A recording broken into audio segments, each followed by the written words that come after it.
Welcome to Timelines, episode 160. Today is 29 December, restart. Welcome to Timelines, episode 160. Today is 29 December, 2015. Today on Timelines, we have Rob Hix from Gaithersburg, Maryland. He's a Christian, a capitalist, an entrepreneur, and a small business owner. He owns Enlighten Audiovisual, a comprehensive AV design, installation, and integration firm. I think I said that right. Serving the commercial and federal markets. He serves in the entire United States, and he may even go outside the United States. I'm not sure. We'll find out. But what I want to do is, before we start, I'm going to read a little quote from Rob. I live my life in my own self-interest to the benefit of my employees and clients. I work best with those who place a premium on their lives and exchange value for value to achieve their goals. Hey, Rob, that's a great interview. And the other thing, too, is we had in there that you're also the janitor for your business, too. But, that's politically incorrect. I remember you telling me that was hilarious. Yeah, I have a little copyright system that comes up and analyzes words and sayings. And we put some stuff in there off of his LinkedIn account. And it had these different things, and it had, I'm also the janitor, and it came up, this could be politically incorrect with the words. I've never had that happen. And I actually did a cut and paste on that. So maybe I'll put that up in the show notes, that cut and paste. Yeah, I thought that was pretty hilarious that when you sent me that little snippet that even political correctness is now automated. Yes. But that's a good little program I have. It's helped me a lot. Obviously, it's not that great. This is not a normal show. Normally on your first Timelines, we talk about you, your background, your business, and then we go in and talk about success and life principles. And that's it for the first show. But what I've done this week, I've brought back key people to come on and just talk about reflections of 2015 and then what they want to do in 2016. But so for you, since you've never been on Timelines, tell us a little bit about you and your show, what you do in your business. Sure. So I've been self-employed pretty much all my life. I mean, I've had jobs here and there, and I've worked for other companies, but for the most part, I mean, I've been self-employed since I graduated from college. I got started in dental imaging. Back in the early 90s, there was a new technology that came out in the dental industry called an intraoral camera, which was basically like a camera that was put inside of a pen, and then the dentist would put it inside your mouth, and you could then see your teeth, on a big screen TV, and, little fractures that existed in real life that were microscopic were all of a sudden like the size of the Grand Canyon on a television screen, which of course then prompted people to immediately sign up for additional dental surgery and dental work, et cetera. So that was kind of my genesis of getting into video in the medical arena, and then that kind of progressed. This was like I said, in about the mid 90s, and the internet was just getting ready to wind up. I mean, everybody was still on dial-up connections. People that had high-speed internet were using ISDN connections. And about that time, we kind of geared the business and changed it from dental to doing residential homes. And we started doing, wiring homes for the future and doing multi-room audio and video throughout people's houses. So we did that for about 5 or 6 years, and then right up until about 2007, 2008, we did high-end residential homes. Mm-hmm. But then one of our customers, who was the CEO of a large Cisco Polycom reseller, asked us to come and consider doing installations for their commercial organization. And we're like, sure. And we did that for about a year, and we were truly blessed in the sense that as the housing market collapsed, we were naturally transitioning from doing residential to commercial. And I mean, our business got out unscathed by the housing collapse. That's luck in some aspects, luck and insight. If you're saying something, Bill, I can't hear you. Is that luck and insight?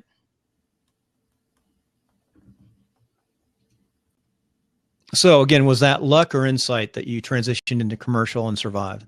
I think it was a blessing. I mean, that's exactly what it was. And then from then on, we grew and really kind of retooled our business to do all commercial. And like I said, within that year, we literally went from being maybe 90% residential, 10% commercial, to doing almost 99% commercial and 1% residential. And ever since then, we've kind of positioned our business to be, I mean, our business is really niche. And most of our customers have Cisco or Polycom infrastructures. You know, they'll have $500,000 worth of infrastructure gear to be able to do video conferencing across agencies and their organization. And what my company is specialized in is the design of these boardrooms, conference rooms, auditoriums, and then the physical installation and programming of all the various components that drive them. So we subcontract our services to kind of tier one companies, if you will. So like a lot of our end users don't even necessarily know our company because they're consuming our services through Verizon or companies like Black Box Network Services or Presidio Network Solutions. I mean, over time, you know, if we have a lot of customers that we've worked with for many, many years, and at some point they're kind of like, oh, you're a subcontractor. And, you know, so it's not necessarily that it's really a secret. It's just that that's how we haven't really focused on doing a lot of direct marketing because we're working through resellers. Now, do you work on SCIFs or any intelligence sites like require clearances? We do quite a bit of work for TSA, USCIS. Wow. We did do a lot of work for Army Corps of Engineers up until, unfortunately, our prime lost the contract, the rebid to that last year. But we've done probably 6 years worth of video conferencing installations for the Army Corps. But right now, I've used your system. What's your relationship with Presidio? SME for Presidio. So I did work for Presidio as a subject matter expert for. I've used your equipment. I've used your stuff. Yeah, no, that's good. Presidio is a nationwide company. The headquarters that I worked out of is based in Greenbelt, Maryland. And you know, Presidio is really a big Cisco reseller for phone systems, obviously video and telepresence. So they're one of my favorite organizations, same as Black Box. You know, I had a contractor working for me. I had 58 guys in civil military operations. We were more than that. We're government stabilization, is all Army driven. But I had 2 contractors, and one of them was a CCRS Cisco guy, but through a different. I'm not going to name the contractor, but there's some relationships there in the equipment that we use. And one of the projects in Afghanistan was to also do some research and said, what if we went into the villages and set some kind of telecommunication systems up in each village so that people could see the world? I mean, these are very remote villages. And it was something USAID was working on too.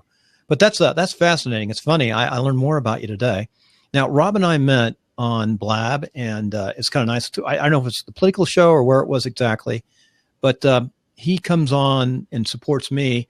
And I come from the Republican side and on a political show called Meet the Voter. And it's kind of nice. And I think you lean toward the libertarian approach a little bit. Is that true? I don't want to ruin your business. It's really hard to mix politics with business. In fact, it's hard in your business. When I was a councilman, my design, build, construction, I lost at least 50% of my work when I became a council member. Yeah, 50% of the people loved you, 50% hated you. And what I found out was my friends in the building industry, who I really like, very few of them were still my friends after I was elected. It's funny. You and I were talking about that yesterday with regard to 2016 and, you know, kind of how do you monetize these kind of shows? And one of the points I said to you is you know, if you're playing a political show, you know, your best chances is to monetize half of your customers because, you know, one half is going to hate your politics and the other half is going to love it. So, and it doesn't matter which way you lean, you're only guaranteed 50% of your audience. They say though, and I believe this, that you should have an open mind and listen to folks. That's what I try to do on that show. And I'm slowly getting there, and then use logic when possible and really think about what they're saying and then look at it. And I think I'm old enough now where I'm not going to be as influenced as if I was younger, because you have a tendency with your experience to be influenced more by those who can influence you. It's like in sales and marketing. What politics is, it's all about sales and marketing. It's sales, it's getting out the voter, getting the voter. That vote is like buying something. You're buying, well, one party does, both parties buy the vote. And that's what the problem is with America right now. And I think you see, and then why they're so fed up is for so long, both the Republicans and Democrats have been buying that vote through the middle, you know, that game. and they do it through special interest. But we're getting way off track. This is like the New Year's thing. So let's get back on track. I want to talk about, we've got about 2 more minutes before the break, and then we'll talk about these issues. But name about 3 things you're going to reflect back in 2015 that you did right. That I did well? That you did it right. You did well. I think I started having more self-confidence in my own company's capabilities to get a kind of, as I mentioned earlier, we've relied on resellers of our services, but we've really never gone direct with or market our business directly towards end users. And I think this year, I'm going to walk into 2016 with more confidence to say, you know what, it's great having the resellers, but we really need to take some of the products that we've come up with in-house and drive them directly to the consumer. Okay, that's one. Let's go on the other 2, and we'll come back and talk after the break. Things that went good. Did really well. You got into Blab. You started doing this. I think that's good.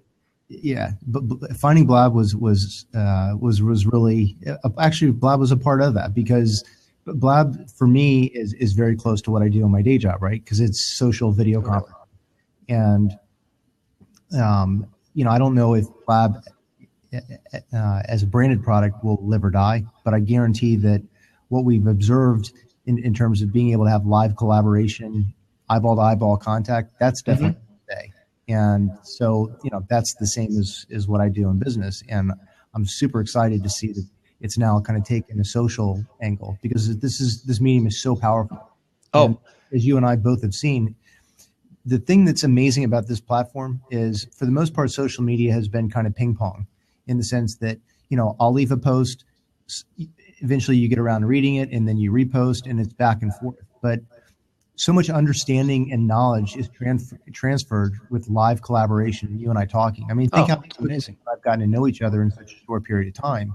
And I would attribute a lot of that simply to do with the fact that it's live and collaborative. We're looking at each other. We're getting more than just, but. Yeah. No, I just did this. We're looking at each other. So, hey, with that, let's go to a break. Okay, folks, we're on a break. The commercials insert will be WP Tonic and Share the Oils. Okay, we are back off our break. Thank you for that commercial break. Rob and I are both capitalists, so we understand the need to make a little bit of money to make sure shows like this can expand and really provide value for the consumer. Right, Rob? Yep. Amen. Amen. I got it. Yeah, you got it. And remember, you can come on Meet the Voter on Sundays. We're going to move this week. We're going to try something. I'm going to come up at 9 Pacific just to say hi, but the actual show and recording is going to be at 6 o'clock Pacific this Sunday for Meet the Voter. And I need to get more of my conservative friends from the right on this. I don't even like that word right. I just like, we're conservative. I don't know if conservative is even a good word. That's another issue.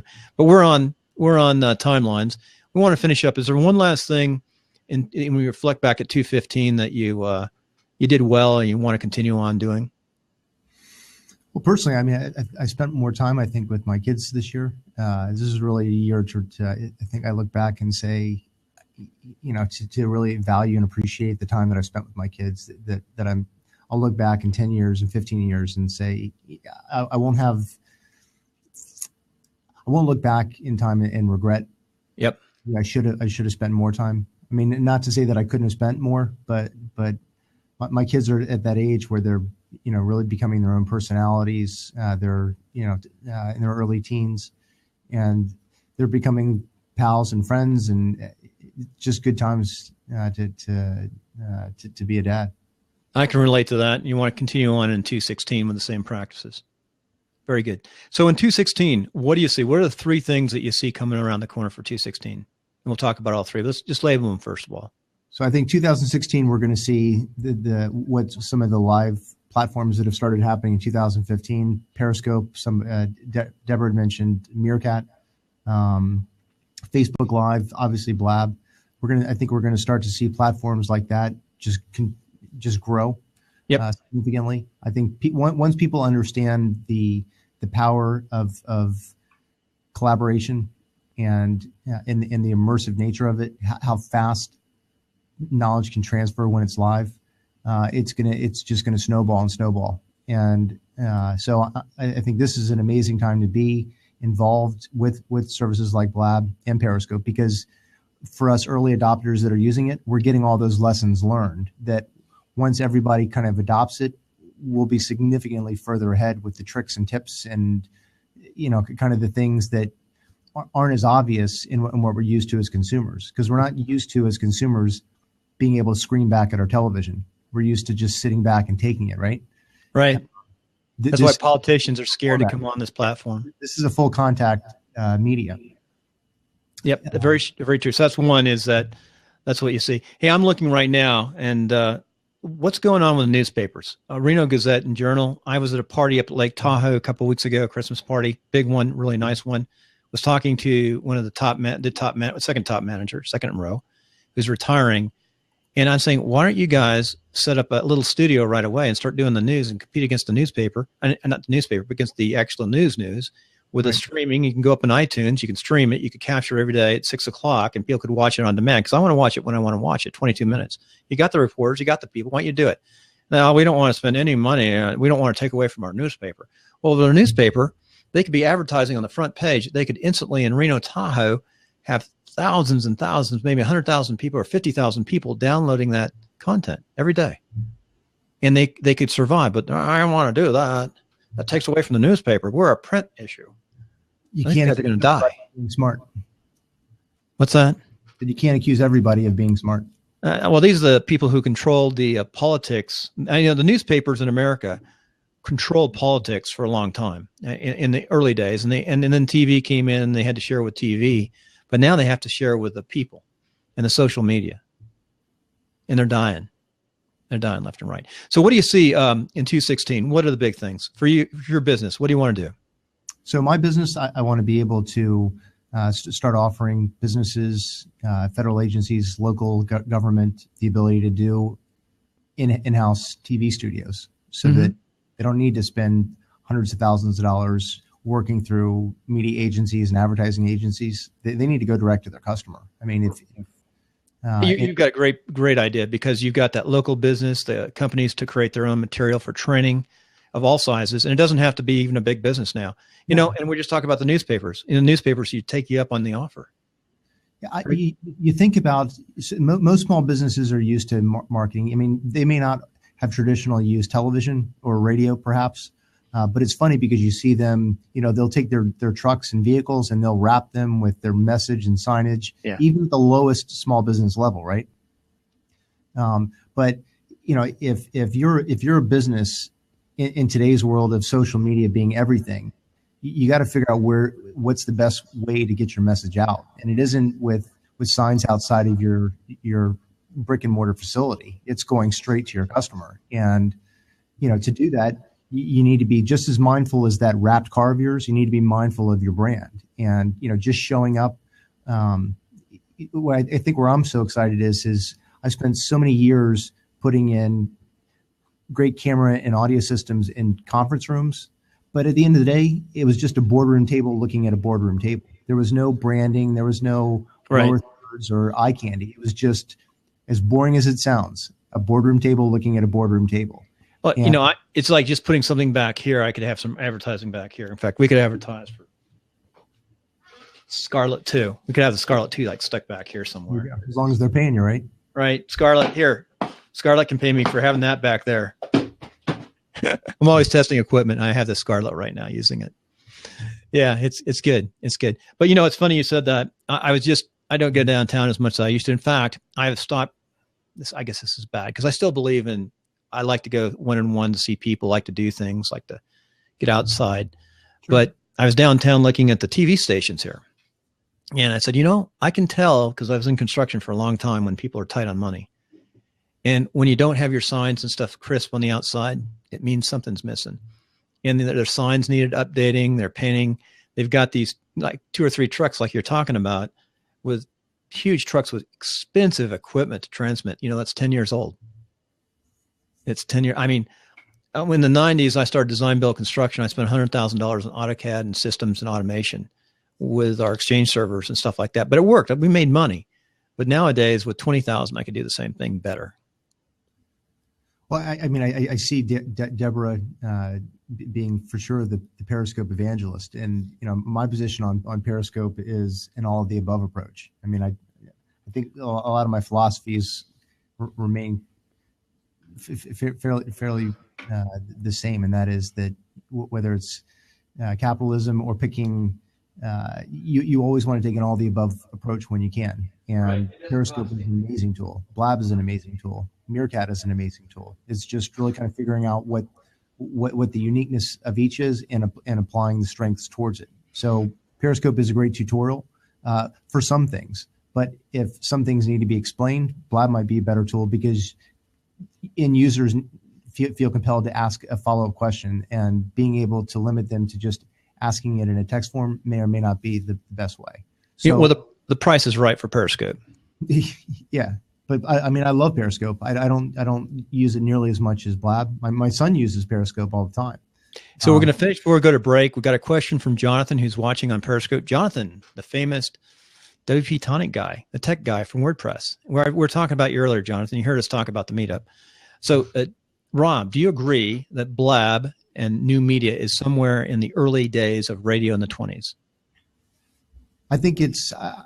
I think a good lesson learned would be to actually for us to go back and read some of the broadcaster notes or biographies of the time for radio and particularly television.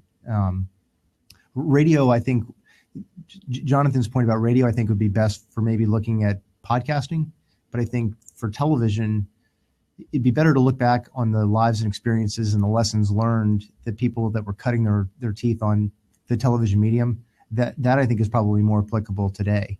But even then it's a little bit different because television is like radio one way, right? It's your message being broadcast to everybody else with very little feedback. And platforms like this are a huge game changer because it's two way. You know, yeah, you mentioned politicians coming on. I don't see a lot of politicians using this form. Periscope, yeah.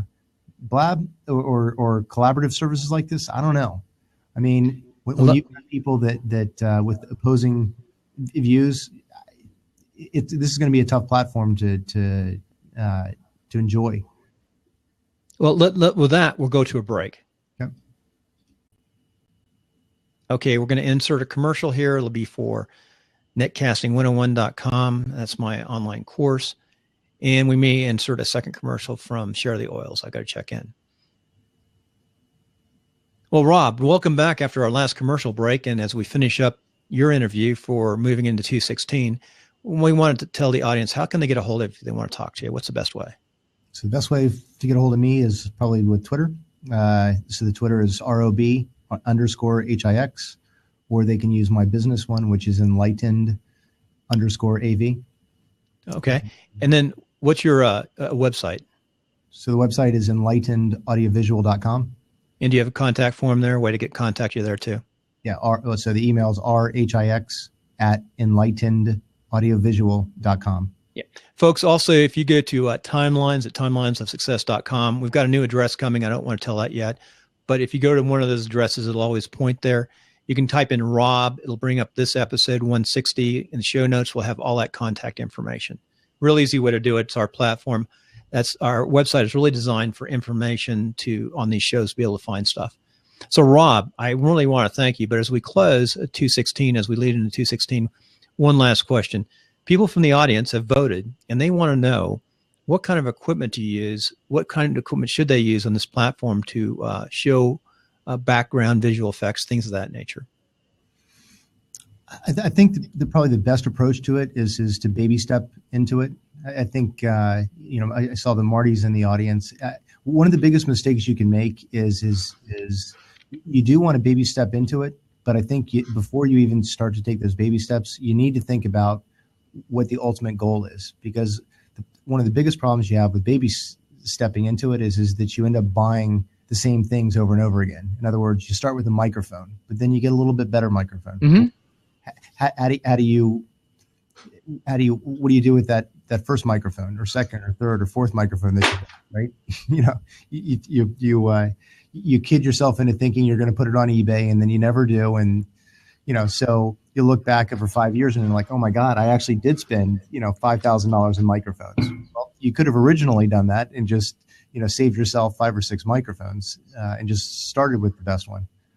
So I think probably the best thing to do with regard to equipment is to watch shows like Marty McPadden's Behind the Scenes, and other video shows. And you know, the other thing is don't let your perception of where you need to be stop you from acting today. I mean, one of the biggest things that I see people doing is saying, well, I'm going to wait till I do this, or wait till I get this camera, or wait till I get this microphone, and then I'm going to start doing right. Do whatever you're thinking about doing, regardless of whether it's technology or anything else. Start right now, because you know, perfection is obtained by getting the lessons learned, and you only get those lessons learned by doing, right. It's an action oriented experience. So get out there, start doing with regard to the studios and stuff like that. You know, I mean, start with what you've got. And, right. Yeah. You don't have to have a black piece of velvet behind you or whatever it is. Yeah. Or blue screen on the level you have. Just start playing, and Blab is a great platform. That's right. So if you, one wish, I'm going to give you a wish on that question. All people need to do is just cut a check. What's your wish for 2016 for this technology? What do you wish for?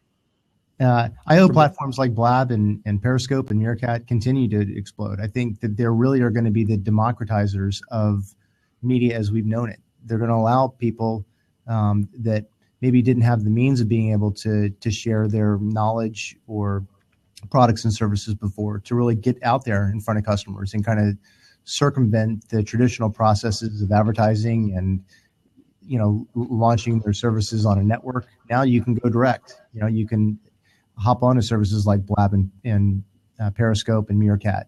And, you know, if you're a clothing manufacturer or you name it. I mean, the cool thing is you can come directly to Blab. You can talk to your customers. You can show them, get their feedback. I mean, this is pretty exciting. Yeah, I agree. And with that, we're going to finish up the show. Thank you for coming on. And we're actually going to put one of the sound effects in. I'm going to actually do post-production. Let's see if it works. Barely. So, folks, this is after the iTunes recording with Rob Hix. We're on YouTube. We'll be up on YouTube. We're just sort of blabbing. This is all unedited, so you can see what it looks like. A couple of things, Rob. You did really well, you know, focusing and still talking while I was throwing the mics. I don't know. It's funny because I think you have to really focus. When you're doing a strict podcast, there's not those other visual things. It can be very, do you think it takes a little bit more talent, or at least drive to do what we're doing than just talking on a cell phone? It takes repetition. I mean, that's why, you know, I said earlier that you got to get out there, because if you're waiting to hop on the camera and to do a show, the best thing you can do is to start hopping in other people's show, is get used to being on camera, get used to on Blab. Yeah. On Blab. And you all get better.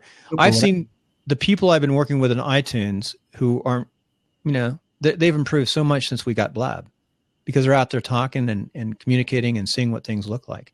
Yep. So what I'd like to do is I'd like to have some, you know, we got some great people up there with a lot of experience. Marty, I know you probably beat his model last night. I started listening to figure out his model. What he's doing is video production. It'd be fun to have Marty come up and tell us, where's video production going to go this year? I think it's going to be big time demand for people. Every little business should show, you know, train people that way. Video is great. Visual with like checkpoints, boom, to see how to do it. It's a different way to think. It's what's the fastest way to learn? Is that video production? Video production, yeah. The production, you know, and in forms like this, it's also kind of, and probably the best person, hands down, on Blab that they can multitask in terms of watching the camera and watching the comments is Nikki. I mean, everybody that's watching, you guys have to hop into Nikki's one of Nikki's Blabs just to observe how fast she is. You'll hop into Blab, not even 2 seconds will go by, and she'll acknowledge who you are.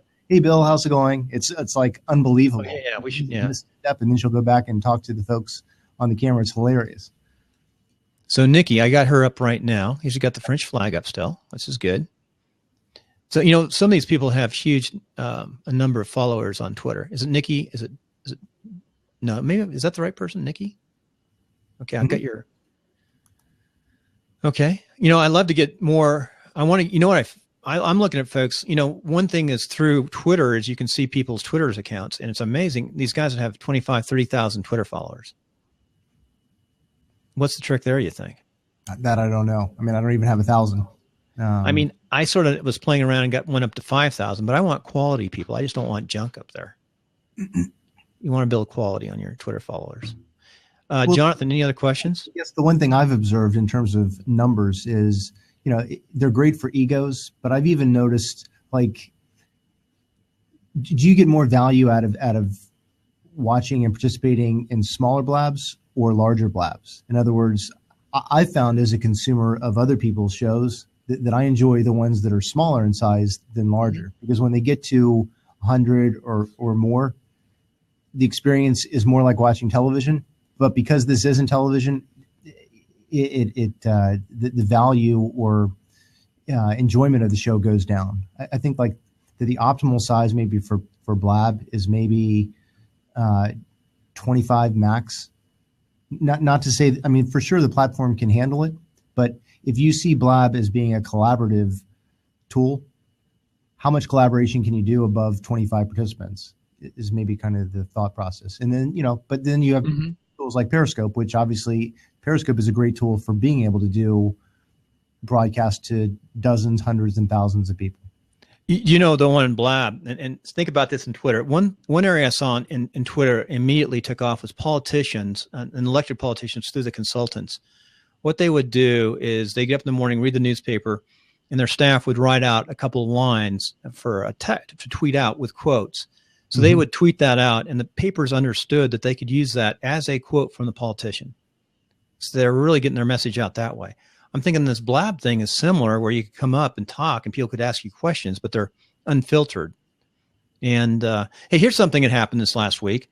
I was watching, whose show was that? It was Jim Collison. Jim is going to be on the 31st. That's a great show. He's the geek guy, real long-term podcaster out of Omaha, works for a big firm who does political polling. He's going to be on the last show. And what happened in the middle of his show, and I sort of caught the end, he had a young guy on, someone started putting up streaming porn stuff on the right side. Just like you do. You know how you do links? Show folks how you do that link, the picture. I don't know if I have any. Well, you have to pre-make those up, I guess, right? I usually, when I do the comments for your shows, I usually have Imager and Snagit open, and I don't. Integer, yeah. I mean, all you have to do is look at one of your posts from the other shows, and you figure out how to do that. But you drop the pictures in, but people drop pictures, and you can take them out right away. So it's really nice to have someone work in the backside, and you just exit out right away. But I don't think there's a way quite to block somebody yet from doing that. They've got to. They do. I mean, I was sort of tough on them because they're whimpering too much, and I really like this platform. But I'm sure Blab will come up with a way that you can block people. Well, you can. I mean, I would say that you're always going to have the first offender problem, meaning that there's nothing, if you haven't blocked somebody, they're going to be able to post pictures or GIFs or stuff like that once. But, you can instantly delete that one and then block them. I mean, mechanical aspect and, Yeah, they're getting there, but you have to have patience. They're spending a lot of money developing this platform. That's right. I mean, this is free. Can you imagine how much you'd have to pay for this? They've got storage. They've got all sorts of things going on. This is free. It's pretty amazing. I'm a little concerned about it not growing faster. And have you seen any articles in newspapers? Have you seen this in national media at all, or any articles in newspapers yet? No. That means we're definitely ahead of the power curve here. Well, but here's the funny thing is that I've spent my time not using the national media and instead choose to use it in Blab. So. It's I guess the funny thing to your question is that even if CBS News or Fox News or whatever had picked up a story and was broadcasting to the world about Blab, I wouldn't know about it because I'm actually on Blab and not on Fox News or CNN or anything else. I still check the news daily, whether it's online. I watch the news. I probably watch traditional news at least an hour a day. Sort of relax. I take my laptop and catch the 5:30 traditional news. Open up the report, the local news, and see what's going on in the community. That's why I'd rather have it on demand, where I could just hit, on my iPhone on-demand news, which they could do easily. Mm-hmm. All the radio stations now, all the AM guys, the big talk guys, you don't have to listen to the radio. You can just listen to their podcast. That's true. At night, and they have little ads in there too. And I know one radio show host who's not the very top, but he's getting 400,000 downloads now episode. How many? 400,000. Wow. That's what he's saying, at least. You got to watch it though, because sometimes people will say that's the whole. You got to really listen. Is that the entire month's unique downloads? Like I could say, yeah, we get 5,000 unique downloads a month. Unique downloads. Well, they could be the same people downloading over and over a show every day. But the CPM stuff. But interesting. So, back out in your studio. Show folks your studio. You didn't really do that. Everyone's watching. All right. So basically, the cool thing that I've set up here, and this studio setup was really just kind of evolved over the last couple of years. And the reason we started using it is because I do demos for people all the time on getting video conferencing gear for their offices. So a couple of years ago, we basically took one of our conference rooms and just baked it into a video conference studio. And I needed a tool where I could basically have a desk and do pitch after pitch after pitch after pitch. Because usually I would set up demos for 5 or 6 people, 5 or 6 businesses or agencies a day. And because I do subcontracting, one demo I might be representing Presidio. The second demo I might be representing Blackbox. The third one I might be representing Verizon. So I needed to be able to change things dynamically, right? So that was kind of the genesis of this studio. And then, services like Blab and Periscope came around, and I'm like, I need to be able to take this experience and setup that we've got and package it towards social media, because I think it'll really be useful to small businesses. Well, actually any kind of business. So I'll give you a zoom out of the studio. In here, I've got basically 2 cameras. You're seeing the green screen in the back because we used to do it a long, long time ago. We kind of got away from doing the traditional green screen because I am back. A pain to have to get the lighting perfect. And quite frankly, a television, it just works. People can wear lime green and enjoy it. So the other thing that we've done is we can do multiple cameras. So you'll see on this particular camera here that rather than having all the slides and mixers and whatnot, we basically packaged everything down to an iPad experience. So turning the lights on and off, the displays, because in this room I've got 3 video displays. The iPad itself will control all this. So the benefit is that I don't necessarily have to know anything about audio or video production. I just have to show up and talk about whatever my expertise is. So does that answer your question? That's the idea. It's really good as you set that up. So that's how you would design for somebody. So how should I design? If I want to go out and pitch to the builders here locally, let me, I got chief architect. I can draft like a maniac. So what do I tell them? How do I go about approaching them towards selling some kind of a platform? What would you do for the house, the modern house? It's not a media room. Well, it's a media room. It's both a TV. Maybe I could do that on the side. Here's the deal, folks. I get a small pension from the military. I've got 2 girls in gymnastics. They got to go to college. Well, we moved from Modesto, so we got a new real estate. Karen, my wife's blog is KarenConrad.com. 25 years as a broker.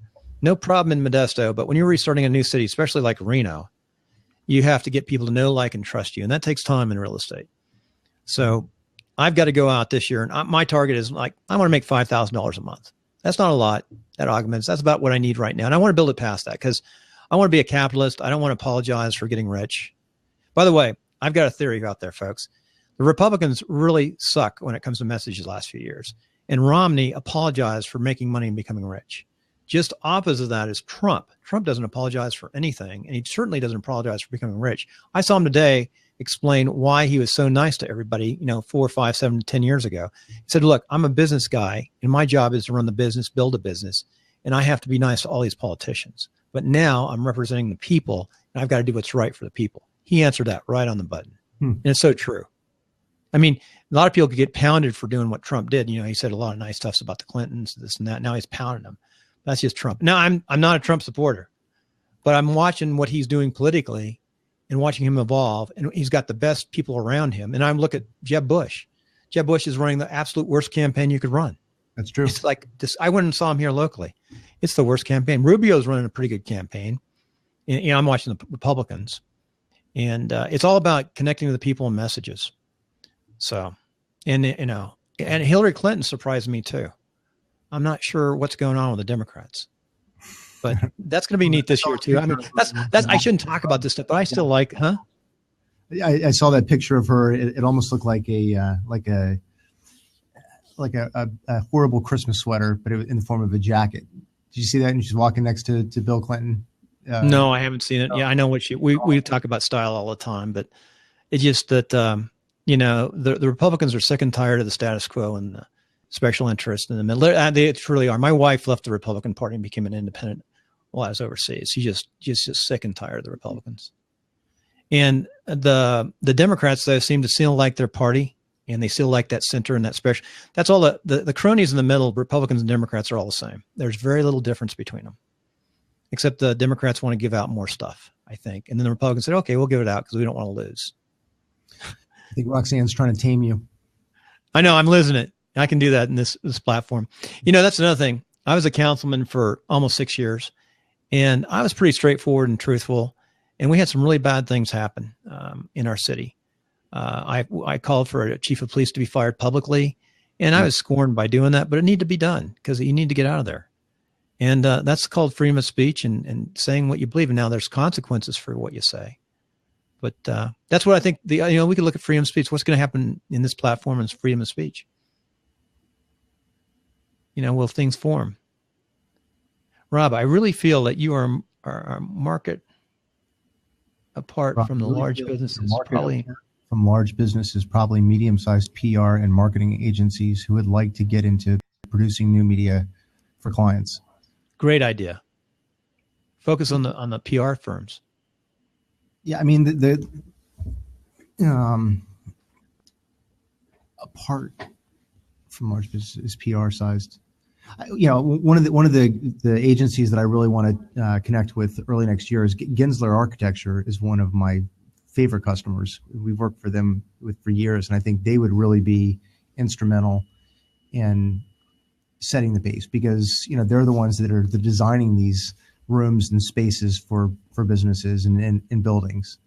So kind of to the same question you were asking, Bill, about residential homes, Gensler is, the largest architectural firm in the world doing these phenomenal, amazing, buildings.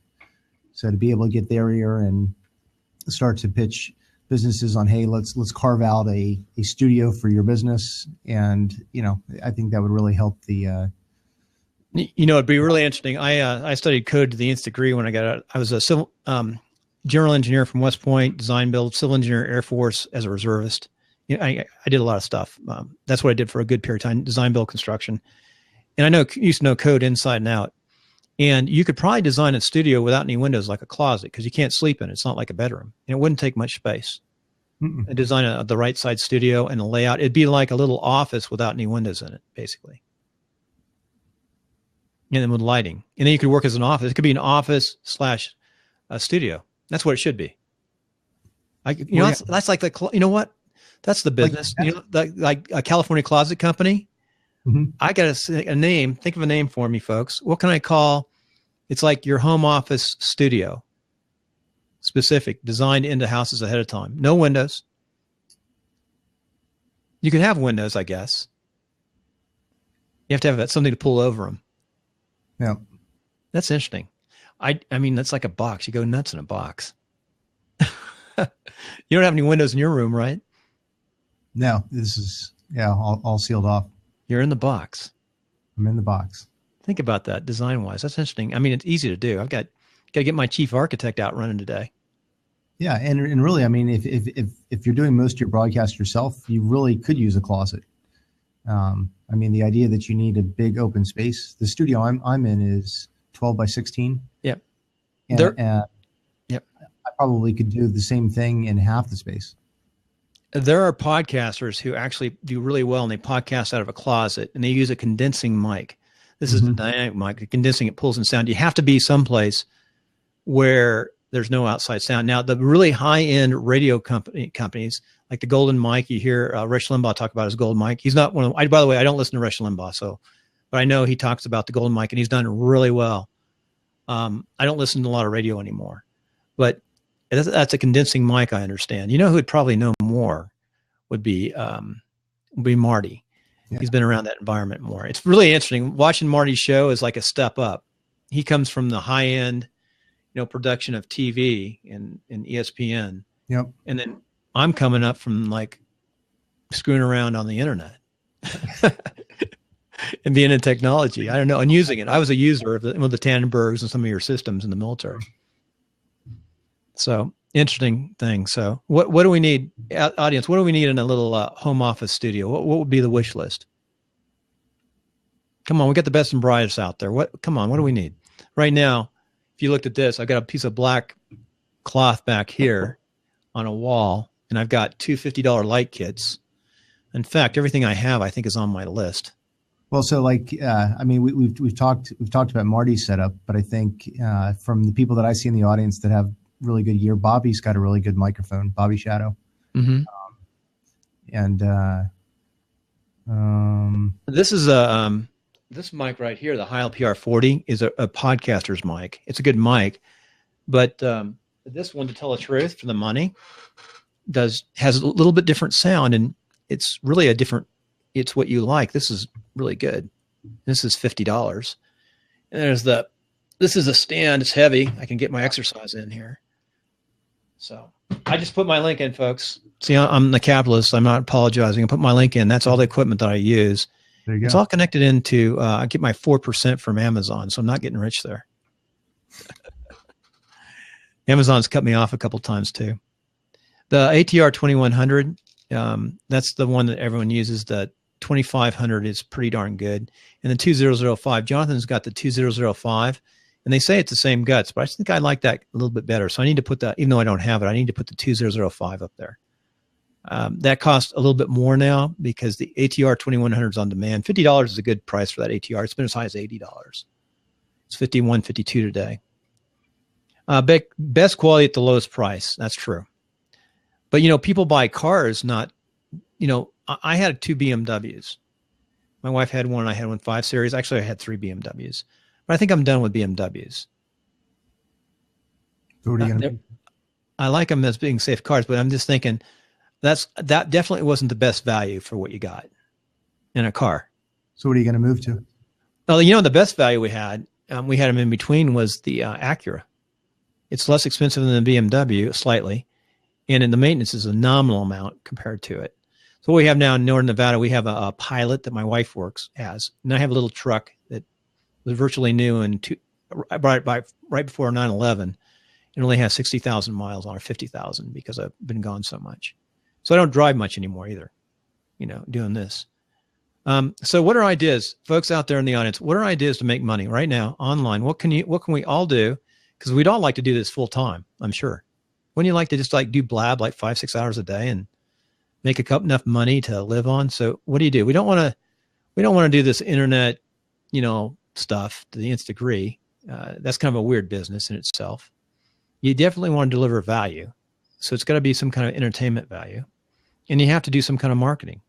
So you could help people in your community. Right now, everyone out there is a pathfinder in this business. So you could go out in your community and you could help teach people how to do this, right? If you want to do that, but maybe you don't want to do that. We could be independently rich and just do it. So what do you think, Rob? Well, I'm looking for pay off the home mortgage is the new BMW. Yeah, you know what? We had a real estate company, and the reason why we had these BMWs is I was transitioning after 9/11 with my wife to focus more on our real estate. We owned a Better Homes and Gardens, and which became GMAC and went independent. And it's sort of like that status quo. You have to match your clients. So whatever your clients are driving, you should be there right about at the same level in the real estate business, generally, in the retail real estate. Cars? You're talking about for cars? Yeah, cars, you should be close to it, not right on it. In your home should be maybe one step below your client's home. It's hard to explain because there's a relationship there. And that's how it seems to work. Some of our best real estate agents came from bartenders and car salesmen, but they were younger. And so they cut their teeth in the $200,000, $300,000, $400,000 homes, but they did really well. And it wasn't long until they were, now 10 years later, they're up in the $1 million homes. But it's sort of an evolution. But when you get to that $1 million home, they don't want you showing up with the BMW van. Not the van, but the Volkswagen van. You got to watch your image. The Pilot in Northern Nevada works really well. The Pilot, Honda Pilot. And it's really a safe, really good car in the mountains. Amazing in the snow. Okay, we got some ideas here. 5 days a week value. Attach a patron subscription. Yeah, patron. Anybody done patron and had success? I guess I should do that. Oh, I thought he said Patron. What I've done, and it hasn't really worked, I'm trying to put a course online, and Kim Silva, who's going to be on the show, I got to look when she's on the show. She's really good. She spoke at WordPress about learning management systems and back at the Nationals. So the show's coming up today's the 29th. Jessica Rhodes. Tomorrow, Jessica Rhodes will be on, folks. Jessica is making a living coordinating podcasters. And she's got a virtual assistant, and she's got some great media, and she pulls everybody together. And she basically, people come to her, and then she's a broker out to come to programs like mine to be on, because it's pretty well proven that you do better to gather an audience going on other people's podcasts. Then Jim Collison's coming on the 31st. On Saturday the 2nd, Kim Silva is going to be on, and she was the national speaker at WordPress for learning management systems, LMS. And that's one of the future things we all need to get smart on. Then we got Meet the Voter on Sunday, and then we got Stephen Key. He is a very successful person in development and inventions, and actually teaches, wrote a book, One Simple Idea. He actually was Tim Ferriss's mentor. Stephen Key taught him, which is pretty amazing. In the early days before Ferriss was well known, Stephen actually trained him on evolution and inventions because he was interested. I mean, he was one of Ferriss's mentors. So that's the lineup. The 5th and 6th is open. 7th's open right now. Then the next week, I've got a lot of people lined up already. I've got some really high-end folks. That's one thing. If you can take this blab and turn it into just YouTube, you can start bringing people on and meeting some really neat people and introducing them to this platform. So no one's coming up today. What's wrong with you guys? Nothing's wrong with you. You just want to listen. You don't want to say that. Rob, this was fun. Can you get him to come on? What's that? Get somebody to come up on. Who's going to be the first brave soul? I haven't seen Bobby in a while, or Will. Bobby, hop in. Yeah, thanks. Oh, Nikki says using us like a radio. I can relate to that. I like that. That's where I want to see people going on the smartphone. How's that? Shadow, I'm on iOS beta. That's okay. And interesting. So I said I was going to go 6 more minutes, and then I'm going to edit. How long do you think it'll take me to get up on iTunes today? Do you want me to challenge you so you'll do it faster? Well, I time myself. My goal is to do it within an hour. I got to do more show notes. I've got to work on the show notes a little bit. So I've got a checklist. I'm going to read my checklist. You know what I need to do is I need to make a copy of this checklist and put it up for free on my website. And then I can get all your email addresses and spam you through Infusionsoft. I have Infusionsoft. I'm going to probably move out there. Anybody else know anything better than Infusionsoft? I really want to get away from Infusionsoft. There's money to be made there. Find something better than Infusionsoft. Must be tough though. So where's my checklist? I just put checklist. I'm cheap. I use just my Google Notes, and it's probably better. Oh, there we go. Deborah's coming up. Thank you, Deborah. So I can look at my checklist. There's my war buddy. Mm-hmm. Hey, you know what? We wouldn't be doing this if they blew us up, which they almost did. No, I can't hear you. They blew us up. Which they almost did. Edit. Now we can hear you. Your checklist. Yeah. Edit. Hey, you know what, I'm Deborah? just here to remind you that you need me to edit your. Yeah, I'm looking for it right now. We're getting a reverb. We're getting a reverb. That means you might have 2 channels open. Shut down one of your channels. I'm don't think I have anything else open. You must have something, or you have something. The best way to do it is only have one channel open when you're doing the podcast. Even that's one of the drawbacks. When you use these links here, sometimes they pop up. And if I have a hot feed on the link, it'll pop up. If I open it up, I'll get a reverb. So I can sign back in again and see if that helps. that's really bad. I can't find my checklist here. Nope. There it is. Oh, he said, I call it, it's a checklist. It's blab to podcasting. Hey, Roxanne. Hey, Roxanne. Hey. So the first thing I do is set up WordPress post using a template. That's what I do the day before. Set up Blab show. I do that all 1 week out. And 3 is produce your show. So we're producing the show. You need a sub checklist for all of these. 4 is post-production. Tips, keep it clean on the desktop. I use my desktop to really speed stuff up. 5 is the first thing I do in post-production is I upload Blab to YouTube. That's the first step I use. And then I open up the Blab email and copy to the template. So I'm back on my template. Upload the MP3 to my desktop folder. Edit podcast and convert to mono. I upload Blab to YouTube. Oh, see, Deborah, we're getting an echo. There it goes. I missed you on the side over here with me on comments. Rob.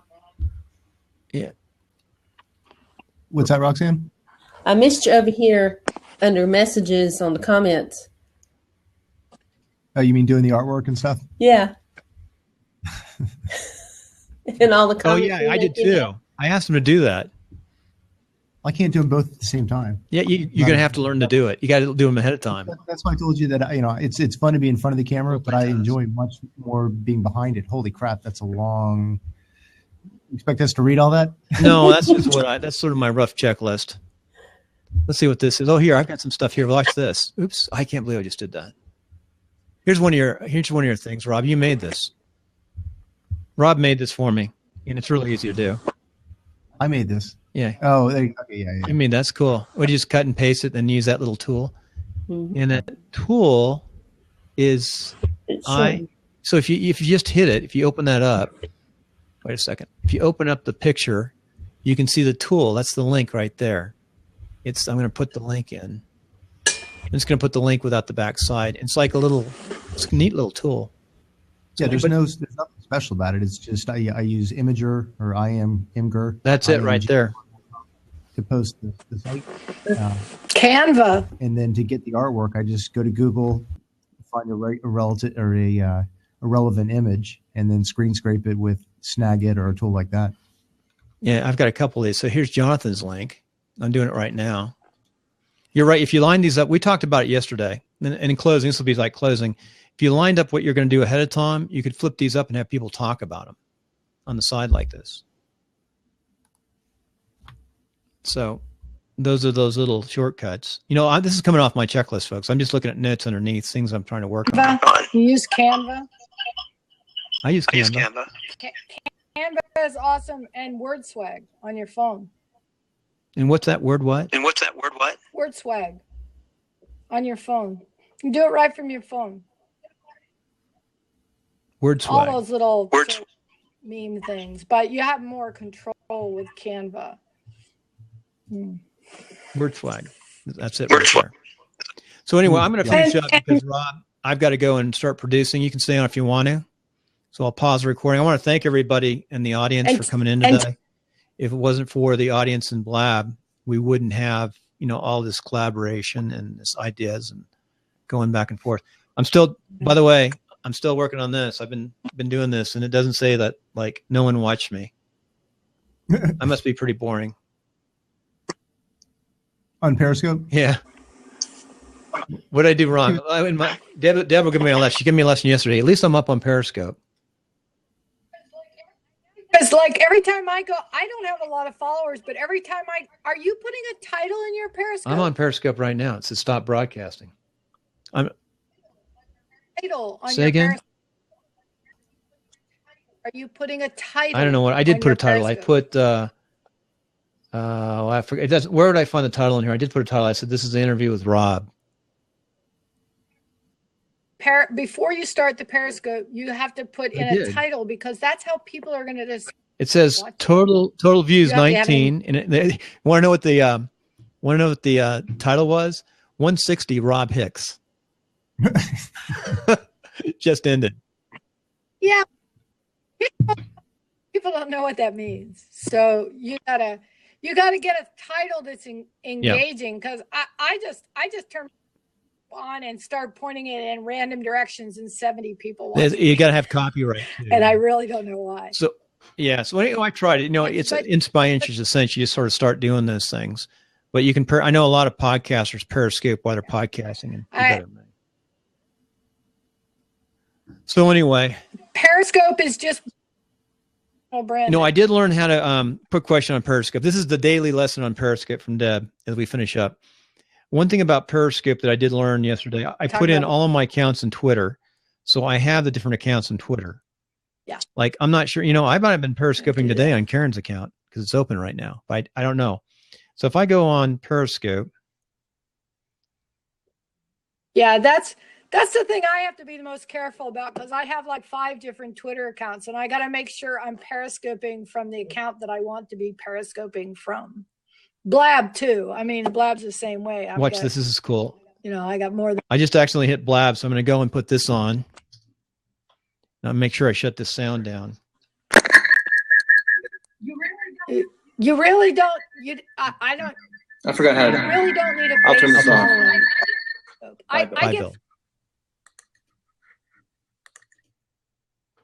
Yeah, there's ways to do it. Turn off the sound. Yeah, I turn off the sound. Well, now I'm all screwed up. Good way to finish. I'm going to recycle myself because I don't want to finish like this. For a while.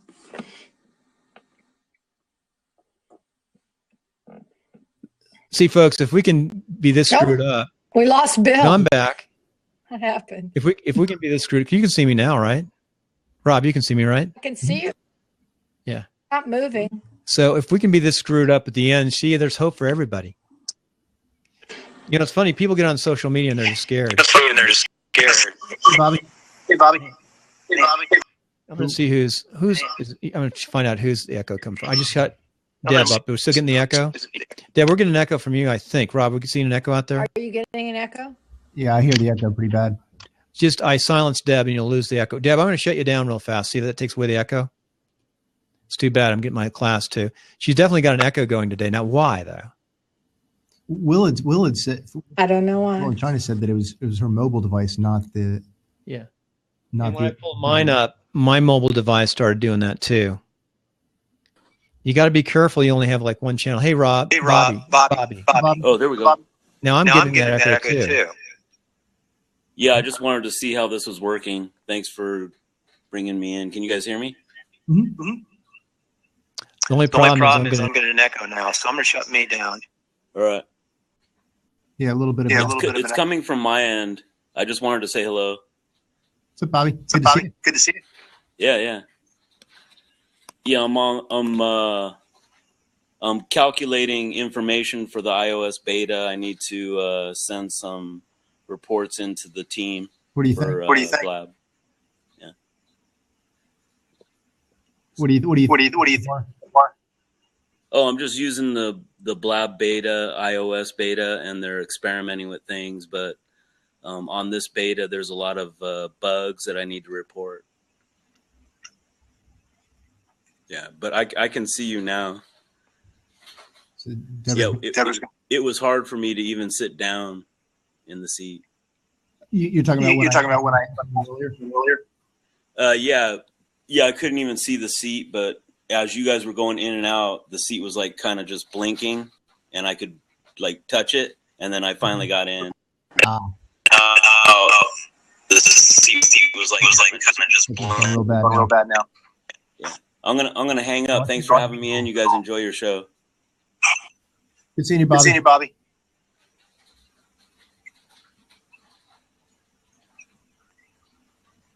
Bill, if you're talking.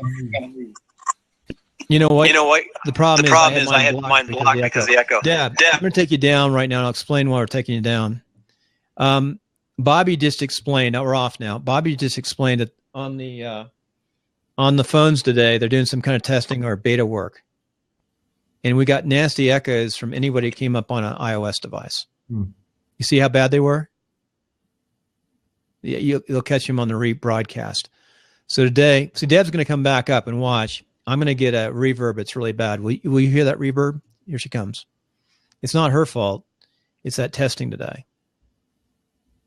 And she's working on coming up. That's what Bobby just said. Yeah. So that's yeah, Deb. See that? Now I'm getting the reverb. So I'm going to shut. You got to do texting right now, and we'll finish up. I got to finish anyway in a second. Anyway, from Deb, I've been learning a lot about Periscope, and it's not very hard. I just set it up. I haven't had any luck yet with it. Have you used Periscope at all, Rob? Mm-hmm. Do you have any luck with it? My son had a lot of luck with it back in the spring. I mean, he was enjoying the heck out of it. I've done maybe a dozen Periscopes. For me, it just was weird looking at myself on a phone and talking. I mean, it was kind of helpful that the people would chat back, but it's like having a conversation in the bathroom. And I mean, it really is, because you're looking at yourself and talking. For me, it's just more comfortable to go on Blab, because then I don't have to look at myself. I can look at you or the other people on the camera. Hey, I got a quick question on this Blab. I need to start talking more to the Blab developer folks, or at least paying attention more to what they're doing and the team. I really need to learn the team. To do that, you've got to, you got to work at it. But when we follow people, like I'm following like 1,400 people, whatever it is, and I've got about 500 or 600 people following me. So ideally, they'd say in social media, you want to take down all those folks who are not following you, right? Mm-hmm. The problem is, how do you easily know who's following you and not following you, and do a comparison to take them down? What do you mean, on Periscope or on Blab? Well, so after the end of the broadcast, you can go and see everybody that hopped into the show. Right. And then I'll follow them. I'll follow anybody who follows me. I'll follow them back. But I followed a lot of people, and they don't follow back. Well, they probably just don't know how. So the one thing I learned this actually from Brittany. She's like, when it comes to following on Blab, I follow a lot more people that I meet in Blab on their Twitter accounts, but I don't necessarily follow them on Blab. And it's not because I'm not trying to reciprocate, but here's an example is I found myself following too many people, and then inevitably I would get ready to go to bed. It'd be like midnight. I would be exhausted. Mm-hmm. And all my friends that were on the West Coast or greater would start their broadcast, and all of a sudden my phone would just start chirping off. And I'm like, oh my God. So I guess the point is that I reciprocate just about everybody that I follow or communicate with via Twitter. Okay. But when it comes to following people on Blab, Brittany's suggestion, I think, was a wise one, and that is be very, very selective with who you follow, because the implications are that you get all of the notifications. So I could unfollow everybody and then selectively follow who I want to follow. Yeah. Do it like that. But one thing is, on other platforms, it's a courtesy somewhat, unless it's a really nasty site, is to follow back. I always thought it was a courtesy. So one thing I was looking at is I was seeing if people show a really bad deviation and not following back, I'm not going to follow them. That's just a courtesy, but maybe that's not the way to think about it. Well, so here's the other thing is that, because you were earlier mentioning about some people, I guess, that were in the Blab that had like thousands of followers. I don't know if they had thousands of followers and they were following thousands of people, but it's almost like the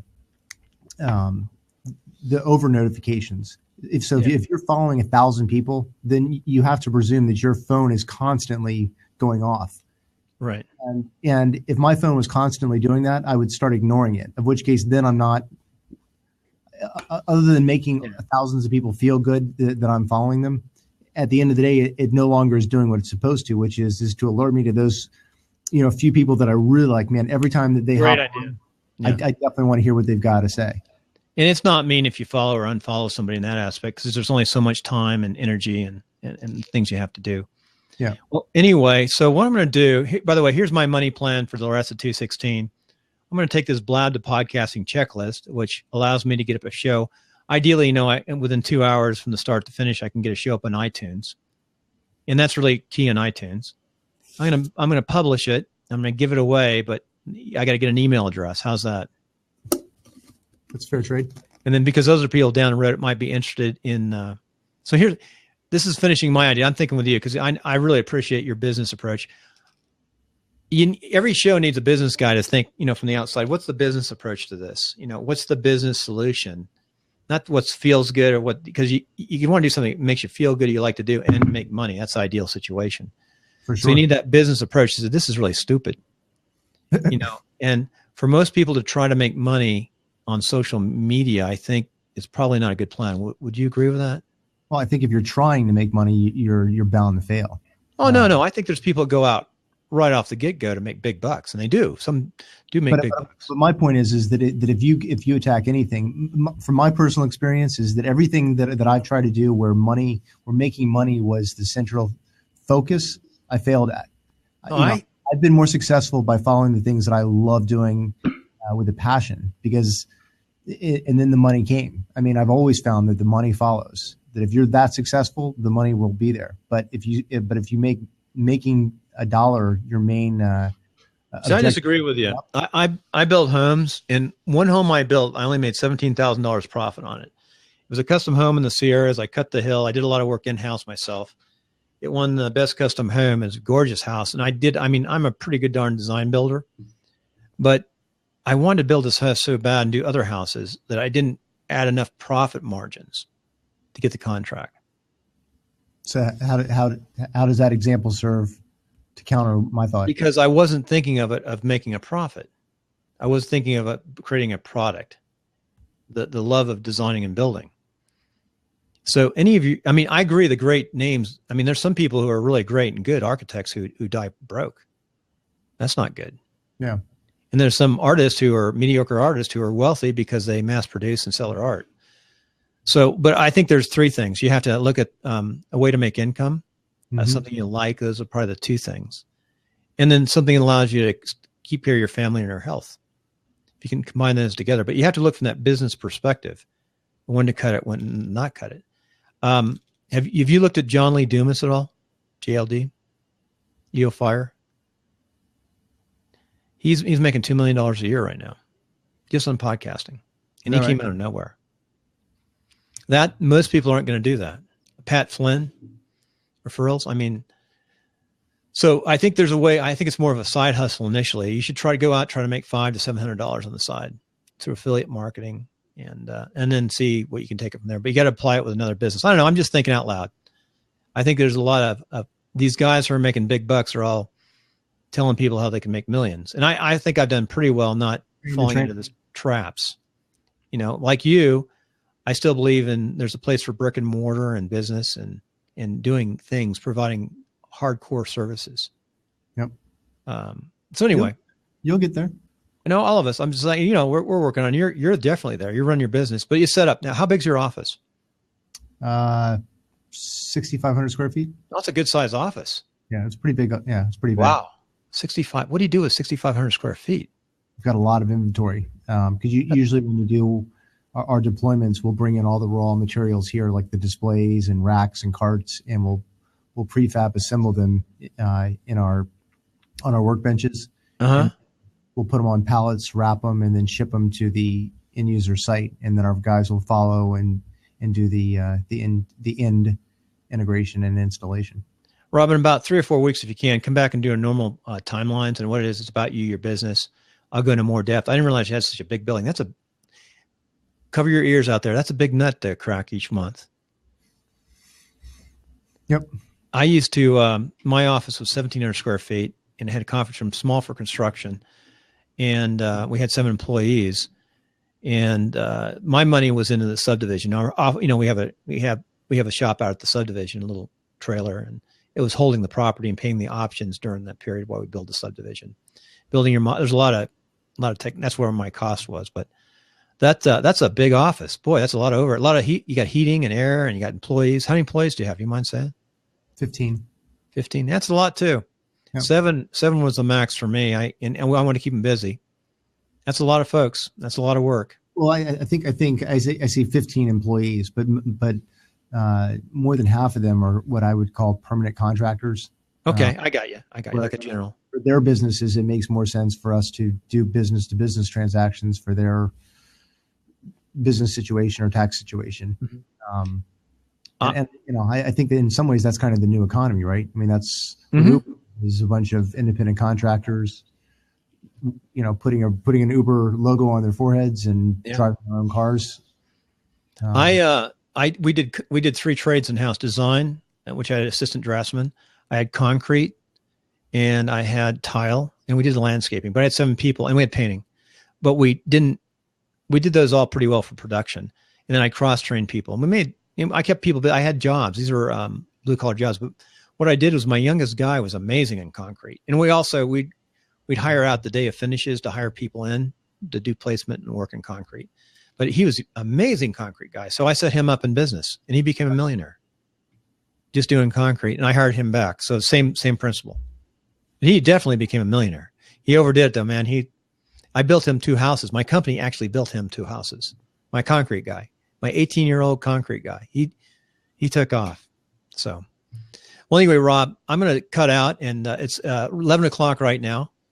So I'm going to see by 12 my time if I have that iTunes up in an email to you. How's that?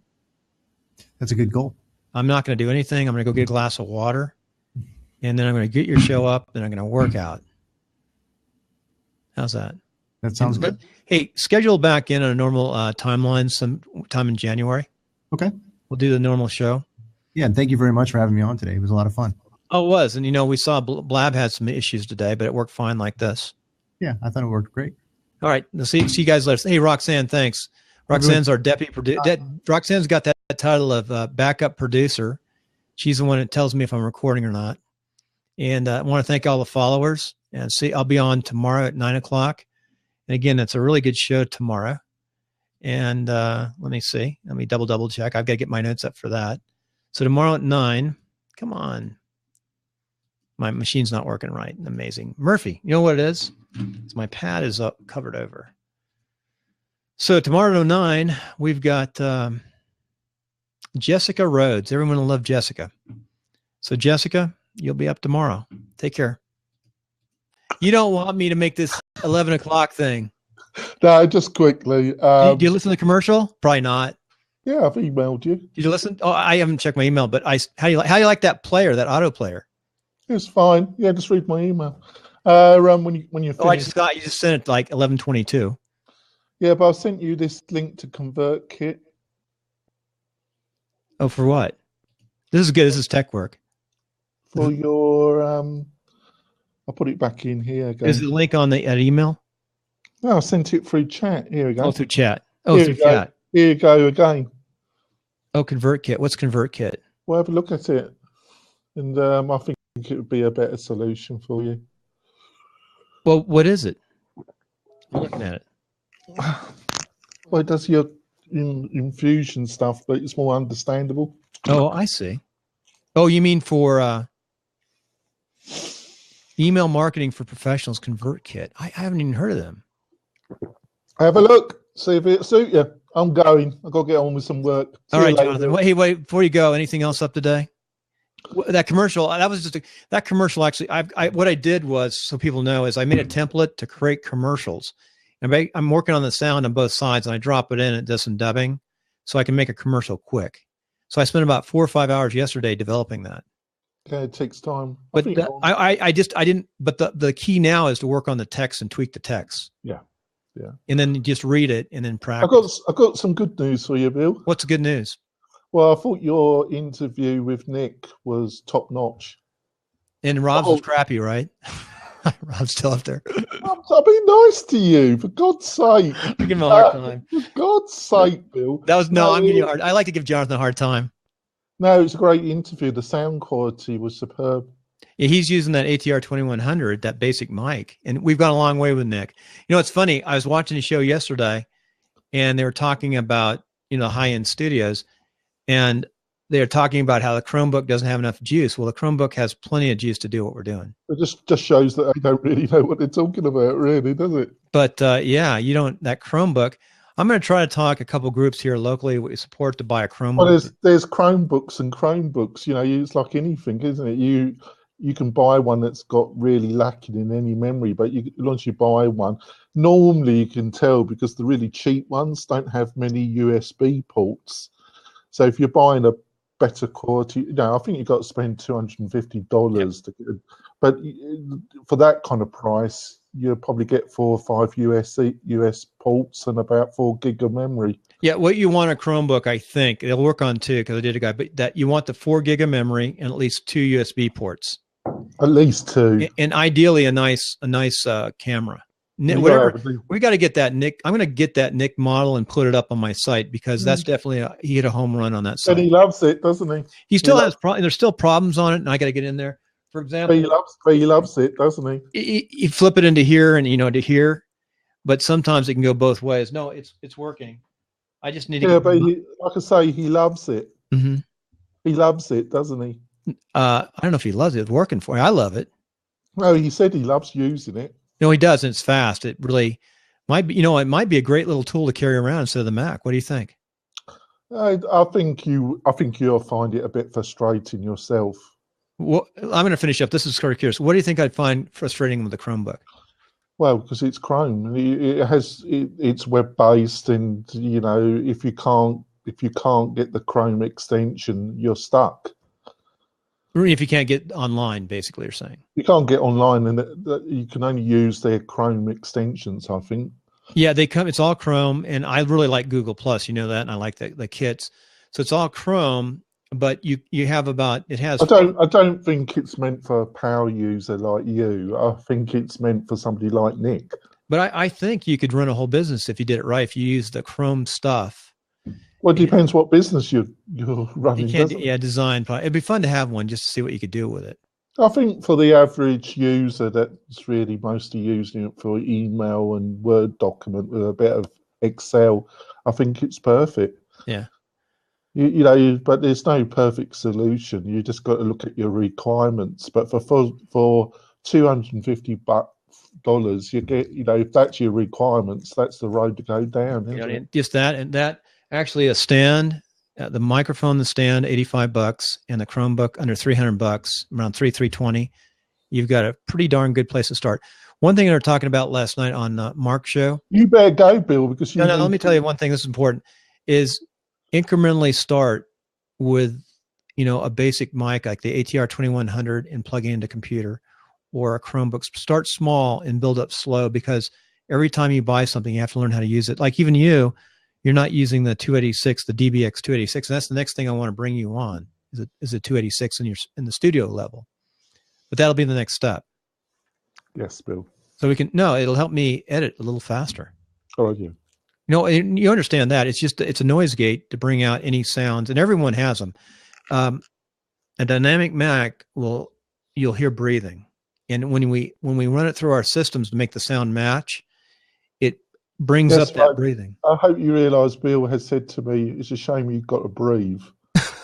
I know. I've been trying to figure out how to not make Jonathan breathe for a while. He said that twice to me, folks. It's a shame. It would have been good if you could stop breathing. Yeah, in the show, Jonathan, can you just stop breathing? Yeah, just stop breathing, will you? It would help. Thanks, Bill. Hey, wait a second. We have mail right. I want to be off, do some work, Bill. One thing. We have a mail right show this week. Tomorrow. And I noticed it's up, but no, it's up on it. I don't know if the picture's showing up. Then we got WP Tonic in a year. I don't know if I'm going to do that. It's on my checklist to do this afternoon. Put that up. I don't. But I'm trying to do all mine one time, ideally. Yeah. I don't think that's up. The WP Tonic is up, I think, because you did it. Yeah, I put that up, but the picture's not showing. It's kind of weird. It's showing but not showing. It's kind of strange. Hey, yeah. Anyway. I like to talk more to these blab people too, to find maybe what would be nice. But definitely look at that service that I've just sent you the link. I think it would be be exactly what you're looking for. Infusionsoft. What's the learning curve on it, you think? Massive, like all of this. Okay, wait a second. I got a question for you. Does it have any kind of e-commerce hooked in with it? I don't know. You're going to have to check it over. I haven't used it. It was recommended to me, and it looks exactly what you're looking for. Yeah, though I'd have to use e-commerce. I have to make sure e-commerce is hooked in whatever I'm using. And that's what I do have in. Send them a support ticket. Ask them a question. I will. Thank you, Jonathan. Bill, See you later, Bill, read bye. less about audio and more about social media. Read less about audio. Okay. That's Deborah. Thank you, Deborah. And thank you, Jonathan. I appreciate your help. See, I've been working on Jonathan not breathing. Yes. He's trying to teach him not to breathe. Now, audio is important. You have to have a certain level of audio, but it doesn't have to be perfect, but you need some decent audio.